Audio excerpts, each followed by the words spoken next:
Oh, That here we go. The day before Easter, the week after C2E2. So, being aware of the calendar, Nanette, the creepy curator, has got the bunny ears on Tombstone. Welcome back again, Nanette. Great to have you around.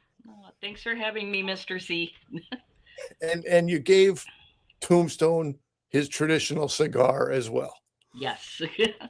Non-smoker now, I guess. Right, right. And I know Marvel Comics now won't let say your Benjamin Grimm the Thing or your Wolverine have a cigar in the current era. It makes sense for promoting health and such, but it's just since it was a traditional part of the bit for Tombstone, it it's good to see him off the big broadcast have Right. a cigar around. Well, we're here to recap, as we said, C2E2. I was not there on Friday, and then you were there on Friday. Which of the highlights do you want to begin to comment on? And we'll toggle a little bit back and forth as we are over here, always trying to encourage people to hang out with us in Reddit. Also, if not formally joining the subreddit. So here was your pre-convention art. Yeah, that was a. I was watching in the morning a Tex Avery thing on. I think it was on Tune In or not Tune In with me, uh, the MeTV Tunes channel, and I saw the Tex Avery thing, and I was like, oh, I can make that into Sven. And I So mean, in the whole thing, it captured the personality. As we say, for customizing a figure, a lot of the expression is in the eyes. It's a bang up job you've done to have that cartoon villainy look look, in the eyes. yeah, thank you. All right. So now let's scroll and come up to the actual. There's your badge, which you get. hmm See, I would have never thought to have a signature on the attendance badge, but there you go. Right. And when I asked him to do it, Terror Dave was with me and he's like, oh, that's a great idea. And I was like, oh, I did something right. So now I'm going to keep that. That's on my desk. So I just like the little, commented that he looked like a little baby Kerwin. Baby And Kerwin. yeah. And I said to Sven, he just needs teeth. And I think he said back, well, you can add those. So, Now, as you're mentioning Dave, Terror Dave, I had a couple of text exchanges with Dave after the convention, and I should have prepped this one also, but I didn't prep it. So somebody was excited to post their video from being in line Friday, and at least 50% of their video was the back of Dave's head with his red baseball hat. So that hey, he's everywhere. he's everywhere. All right, so walk us through, please. You got some autographs here. This is a group shot of your own art again. Yep. And I ended up giving him one of those. I actually got in line multiple times because the line wasn't that long. So I figured, well, I'm gonna get more things signed because I actually got something signed for a friend on Twitter who goes by Fritz Freakenstein. I think his real name is Gregory, but I got something signed for him because he's always promoting Sven related stuff on his Twitter handle. So I figured, oh, I want to do that for him. So, and I got that, and then I got this. And on Friday, um, as soon as I got in, I got all the. I actually visited Hairbrained first, and got that Godzilla shirt with the hot dog because I've always loved that. And then as soon as I bought that, and he commented, "Are you my first, stop?" And I said, "Yes, I am," because I had mentioned it to him on Twitter that I was stopping first there. But I ended up going back all the way back and seeing where Sven was.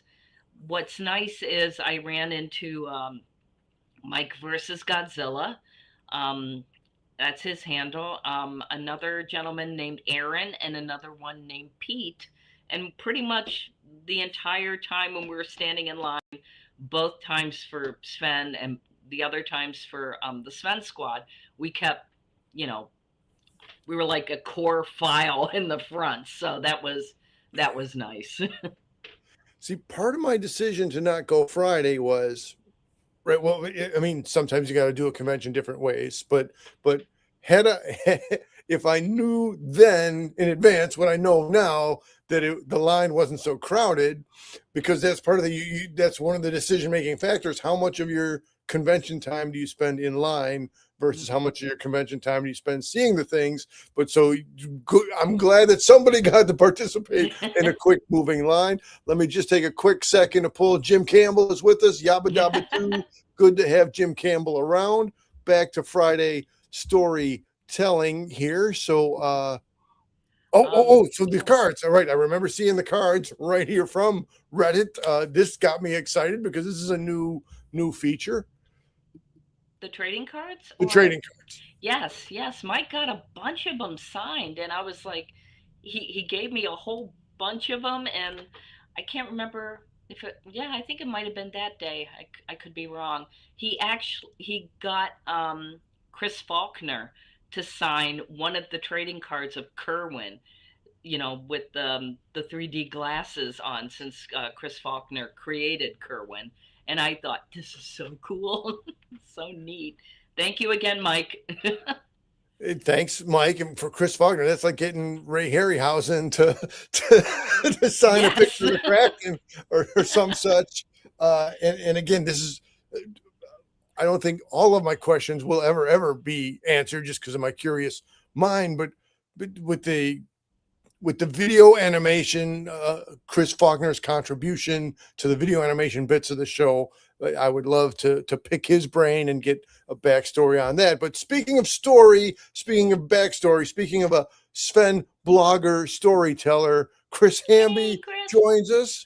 Good. Well, no, by Chris's time zone, it's also afternoon. So good afternoon Yep. to you, Chris. Glad to and great to have you along for the ride. Mm-hmm. Okay, so there's the training cards. Back to toggling. Now there's a here. Am I getting this? Here, let That's me let me that's bring us back over here. There we go. Oh, there There we we go. go. There we go. My apologies for my navigation Yeah. clumsiness. There's Ben signing the badge as we had referenced already, and so now looking at right, he's got the rubber chicken ready to pose for every picture. Mm-hmm. Still got the individual autograph cards for him as well as the new full complement autograph cards. And here we are at the photo op. I'm smirking. I apologize in advance. I know my mom's somewhere going, "You're smirking again. Please don't smirk." Now, and then I have to again. That's quite the T-shirt you have there. I very much appreciate that you The will. Mr. C dives in. That I you would felt I had to. I had to wear that shirt. it truly warms my whole heart here just to touch. It's a good thing, and there's more. So there's your art, the rubber chicken. It all comes together, Mm-hmm. and is that? Oh, there's There's Jim. We got Jim. it. I don't know why I felt the way to make a face, but he was making a face too. So Hey, man. Now the polo shirt that Jim is traditionally wearing, that's more like the employee, or you got to know somebody to be in that shirt. I don't think I've seen those in the Svengoolie store. no, he does have those polo shirts. Well, he did, unless they all sold out. But he did have those polo shirts in his store, because I have one in black and I have one in red. Of course. So Oh, not black not an and employee. red. True enough. And speaking of the Terror aforementioned Dave. Terror Dave, Yep. I should have photoshopped the bags from underneath my eyes, but that's oh what I boy, get oh for boy. it's a badge of being older. Well, hey, we got to be where we are. Yep. Uh, here's Sven signing again in the line, and again, the man is expert. His muscle memory for posing the rubber chicken remains one of his strong talents as he's Yep. in the lines.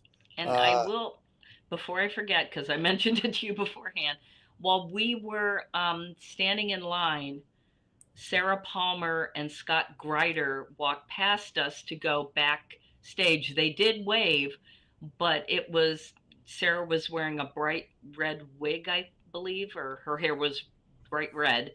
And it was kind of neat to see them. And I can't remember who I who had talked to them, but said that nobody recognized them without their gear on or whatever. So they didn't get, like someone coming up and going, "Oh, would you sign this?" or something. So I thought that was interesting because I know what they look like without the makeup and stuff, but I was like, oh, gee, nobody recognized them. Let me hold my response to Sarah and Scott in the audience just for a second. Joined now by the Graveyard Club, Randy. Mm, Glad to have you. It's a later hour in Ireland right now, folks. wow. I've been a guest on within the Graveyard Club talking about the Mummy movies. They are currently prepping for the Lee Cronin, the new cinematography, at the theater release of the new Mummy movie. So they started in the Karloff and moved to the Tom Tyler and the Chaney Jr. Mummy movies. Now they're on some Mexican produced Aztec Mummy pictures. And so please do check out the Graveyard Club podcast if you're so inclined. I've listened to it. It's very good. And I've been grinding, quote unquote, so much so to keep pace with a Chris Hamby, to keep pace with a Dave Fuentes. And as we are now, let me keep my mental note. I have a comment to respond to. Dave says, Nanette photoshops the bags. Okay, I'll we'll do plastic surgery on all of us. How's that?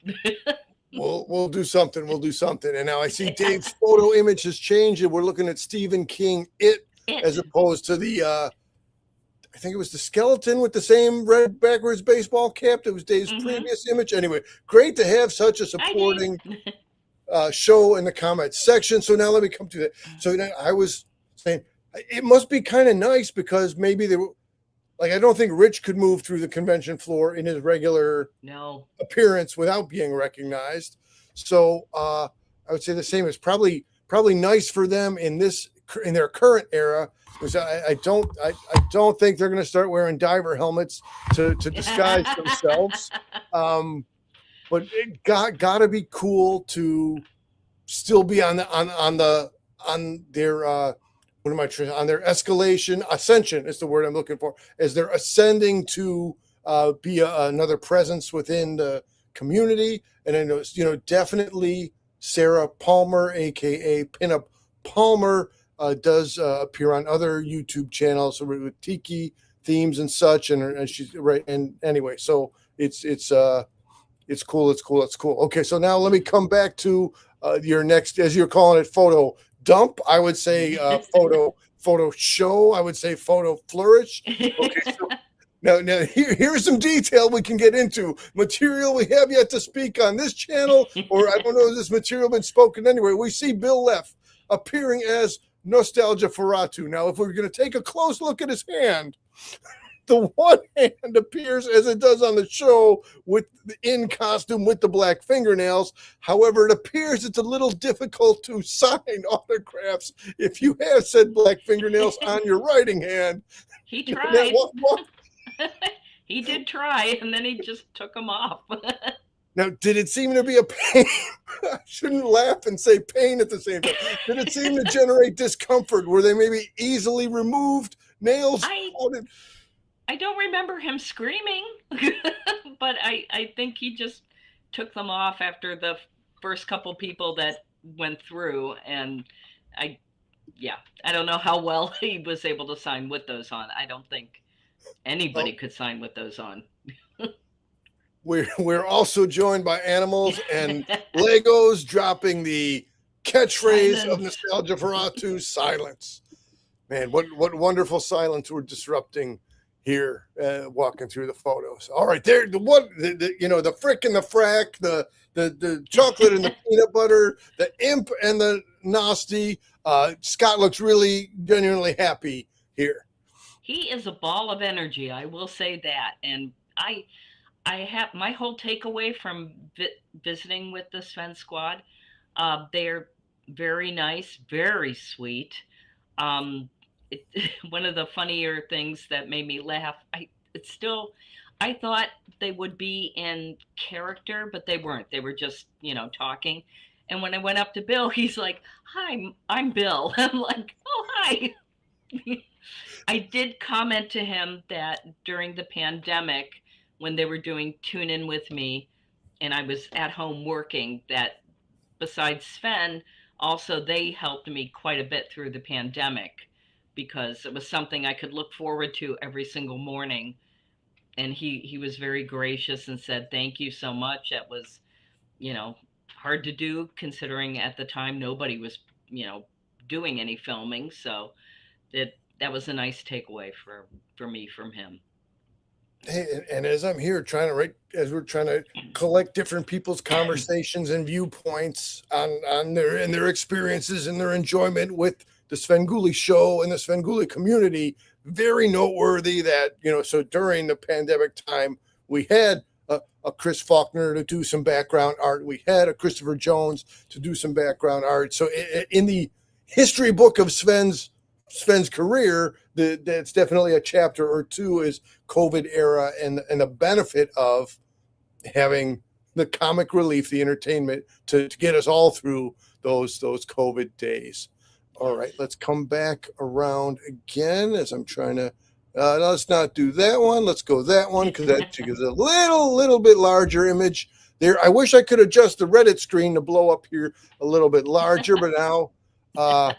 Is this is one of the other staff people off to the side from Bill? Yes, I am not familiar with her, but they had quite a few people with them helping, because the amount now you actually have Right. 4 people as opposed to 1. But there was quite a few people there from MeTV helping and taking care of behind the scenes things like water and, straws, obviously, and that kind of stuff. So they came well equipped. As I've learned from Dave, Sven Richko's preferred is to have the Fiji water and the straw. So I'll see this. Apparently, that wasn't a requirement for everybody. We got some different types of water. Sarah Svengoolie was having a Pepsi on Saturday on the stage. So, all right. Yep. And there we go again. That was too many pictures. I'm sorry. Yeah, that's all right. Hey, the more the merrier. The more the merrier. Let me scroll. Let me see. Okay, we're no new comments. We're good to keep rolling. Again, here's so there's John. For those of us who don't know, John, and again, John hosts the Word Balloon podcast. It's mostly comic book artists and creators, comic book culture, and John was formerly of WSCR Sports Radio in Chicago. So he's a professional broadcaster who's chosen the route of YouTubing and podcasting regarding pop culture and comic book related stuff. So I thought John came up with some I was curious, now that you have, instead of just Rich Svengoolie on the stage, you have 3 more bodies, and credit to John's moderating, because I definitely, without extending in fact, they might have even run a little bit shorter to 45 minutes because they had to be aware of the rest of their schedule and moving on. But I say this to say that I didn't feel like it was less of Rich on the stage, but I felt it was just enriched to have 3 other contributors to the panel. What were your as we were sitting right next to each other during the panel, Nanette? What was your experience being there in the room? It was really, I really enjoyed it. They all had different things to say about horror movies and their characters, and I really enjoyed all of them. That I will say this: when I was standing in line getting the I call it a postcards, like 8x10. I had commented to Sarah that I liked that dress, and she said, "Oh, thank you. I have a few." And then Scott had made a comment, "Oh, she has a few dresses. I only have this." And we kind of both, Sarah and I, made the comment, "Well, most girls need more dresses." So it's just there you go. The behind the scenes conversation that needs to be captured. Yes. Dave says the woman is Maddie Kern, MeTV prop specialist. See, that's why the enriching contribution. Maddie would probably be another outstanding interview to be able to speak on the props and all the business. But definitely, it just the entourage. When it's just Jim and Rich, that makes sense. You got a lead guy and you got a crowd manager guy, and when you have an entire crew, an entire panel, you need more. You need more people around to take care of business. All right, and again, now they're coming to. So yeah, sitting there as we were. When I'm on TV, when I'm on TV, when I'm watching them on TV is what I'm trying to say. I just take it for, yes, they're all in their gear, but to see Sarah Palmer here, it's like, oh, that's definitely a wig. So just a little, I connected the dots. She's wearing a wig. But going back to what you're saying before, that would no doubt blend into or lend to them being able to navigate the convention floor. Now it's like he did this in character to obscure himself from the photo with the candelabra. I was like, gosh, I think he's right-handed. So when he sat down, he just plopped it there. And I was like, why move it over? But, oh, well. Yeah. Fanboy G joins us. Yo, live stream peeps. And then this next comment, I'm glad the Sven squad is settling in and getting the love. Absolutely. As Dave and I had discussed, certain people found it a new experience. And sometimes when a thing is new, you're not necessarily embracing a thing. But it seems that there's definitely now each of the three members of the Sven squad is hitting their own stride and finding their own fan base. What else do we have here? Okay, a little bit more of the same. Let's get and there's toward the end, and so there's a another nuanced observation, right? So there's 3 microphones across the panel, but there's 4 people plus John. So credit to John's improvising for pulling. And I suppose John could have stood at the podium. I suppose it wouldn't be out of character for a moderator to stand at the podium, but it just credit to John improvising for pulling the podium mic over. It wasn't like a major thing. They just slid the microphone back and forth across the table. Oh, this is real good. This is real good. What made me laugh about John's shirt, he had in the beginning, and I don't think they were filming yet or whatever.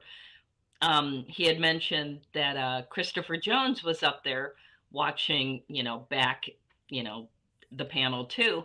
And John had said, "Oh, I'm wearing a Franco shirt. I'm sorry, Chris, I would have worn, if I knew you were here, I would have worn your shirt." And Christopher Jones says, "I'm leaving."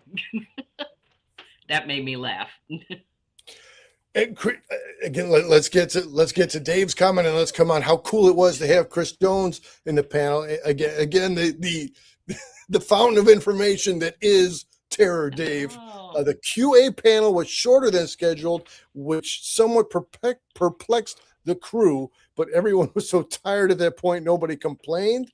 And I figured, when they did when they said somebody either signaled or somebody said to John that 3 minutes, or maybe it was Sarah in the character of Gwen that said 3 minutes to go, and I'm looking at my timer as I'm recording, and I'm like, what's all this? But hey, they did have a super stacked, busy day, and now here's where we have room to speculate.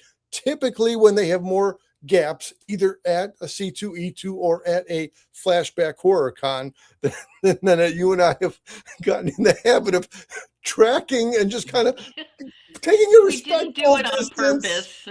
We didn't do it on purpose. We're just walking around like, oh, there they are. Let's follow.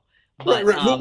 With a respectful distance. Yes. But then we were wondering then, because then they get to go interview a Chris Jones or go interview whichever other director or performer in horror movies or artist alley artist. So I will look forward to see what new content manifests in the on the road segment on the show, because they didn't have the same amount of free time, or I don't want to say free time, but let me say downtime or independent study time that they've had in previous outings. Coming back to Chris Jones now. So yeah, many times has Chris Jones contributed and then appeared as an interviewee on the Sven show. So to my knowledge, and then I went to his table and talked with him afterwards. So that was the first time he was up in the panel. I think it would be fitting also, and I don't want to overcrowd the stage, but by the merit of his work, it would be cool to have Chris Jones in some manner of panel or another to get to, because when he's at his table, right, he can talk to you for a minute, but he's, we want to clear the other way so he can do more business and address other convention attenders, sell more of his art to other people. I think it would be so cool to have a longer format conversation with Mr. Jones. That would be very nice. He's a very sweet man. Yeah. All right. So then I think we've covered Friday. We've covered Saturday. You had your photo session. You hit all your traditional marks at the convention. Other non-Svengoolie related things that you were able, let's see here. Before I finish pitching the question to Nanette, Dave says we left the panel and had some extra chime in the green room.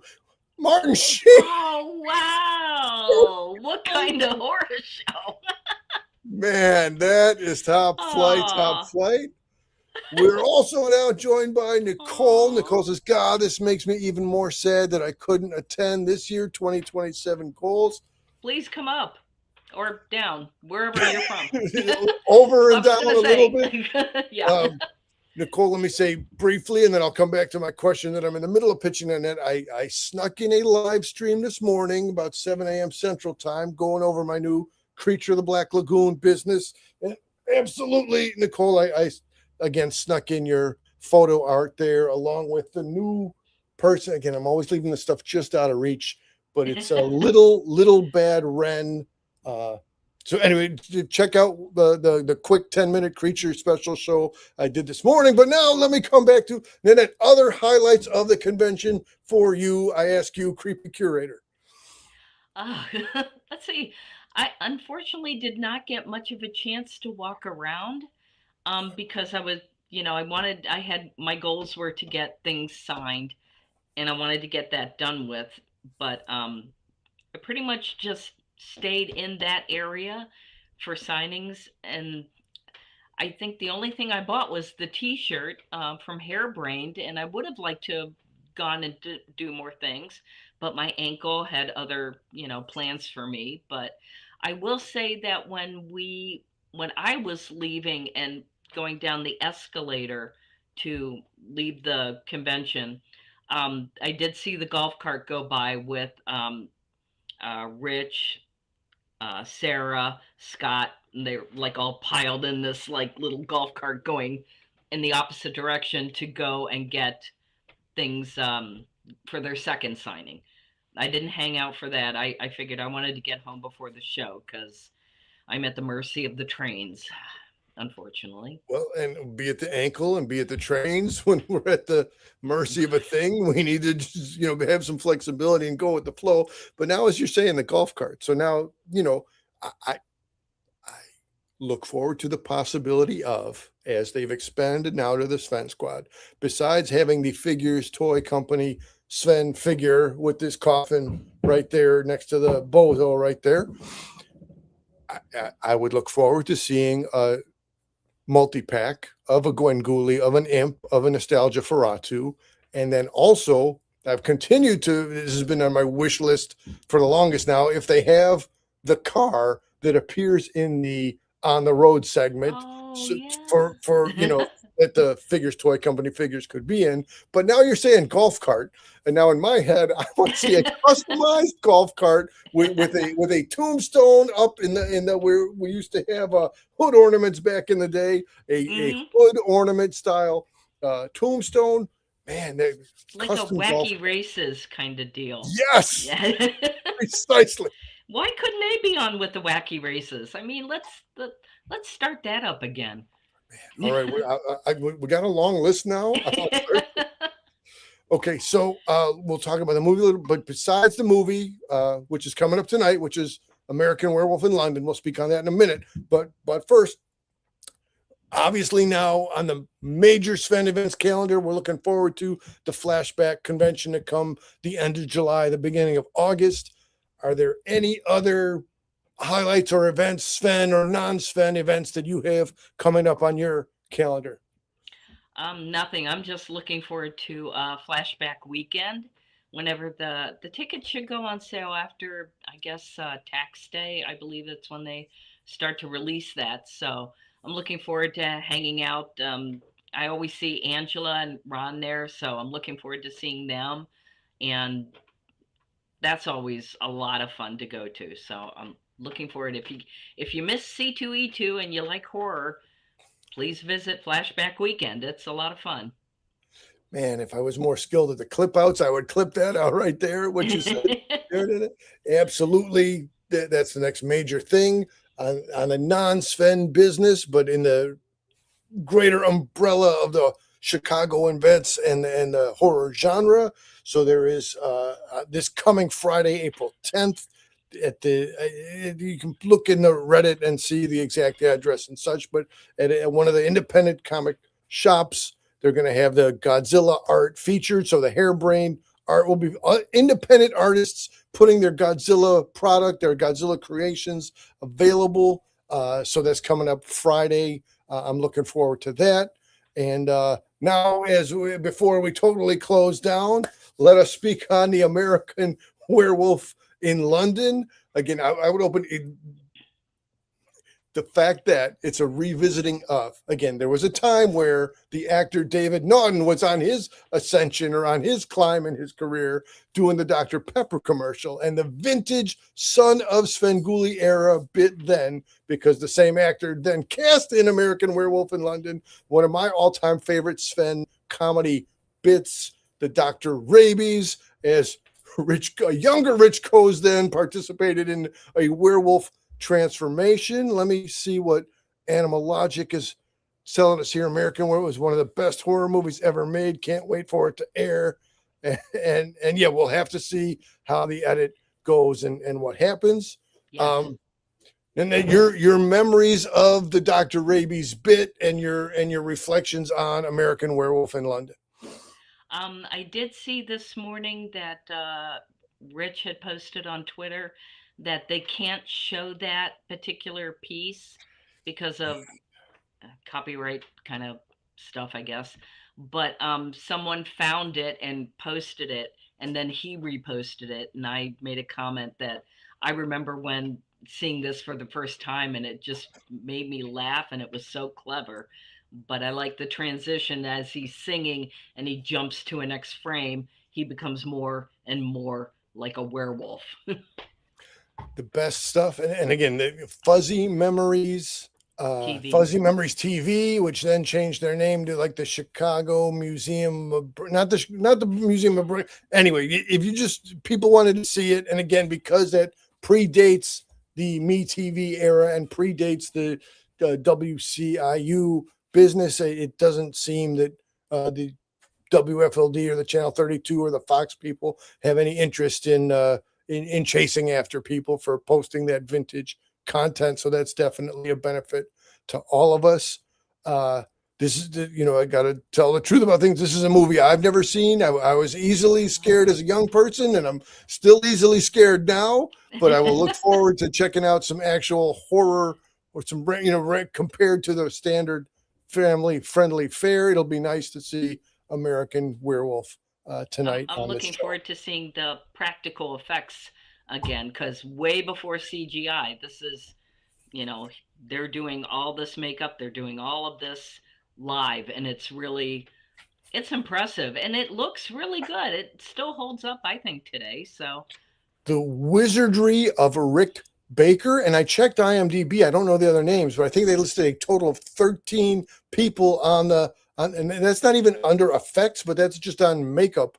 A crew of 13 people on the makeup. So that, again, I know Rick has a book out and such, and I haven't read it, but it definitely worthy of, pardon the pun, diving into that content of what was their exact process at the time in 1981. Yep. All right, let me start to do the thank yous for the people who showed up. Animals and Legos, thanks for being here. Barbie, Gail, Nicole, thanks for being here. Always great to have Dave, Tara, Dave pass by. Fanboy G, thanks for hanging out. Again, check out Graveyard Club podcast, currently on a rip of Mummy content, approaching the Lee Cronin new Mummy movie release. Chris Hamby, always good to have you around, sir. And it wouldn't be the same without having Jim Campbell and Campbell's Corner around these parts. Any closing thoughts for us, Nanette, or should I just go ahead and wrap us up? I'm just looking forward to the movie tonight, and usually hubby will ask, what's going to be on, and I told him that, and he's like, "Oh, I haven't seen that in a long time. I'm looking forward to that." So I think we'll both be watching tonight. Excellent and excellent. All right, everybody, this has been a fun one, at least for me. So Yes. I just don't want to assume every viewer is going to be as equally. There we go. Here, let me switch the spots and get Ooh, the tag. get Bunny Ears Tombstone his proper due. Man, that's such a glorious mustache. All right, thanks everybody. We will be back again sometime soon, and we are out. Bye-bye.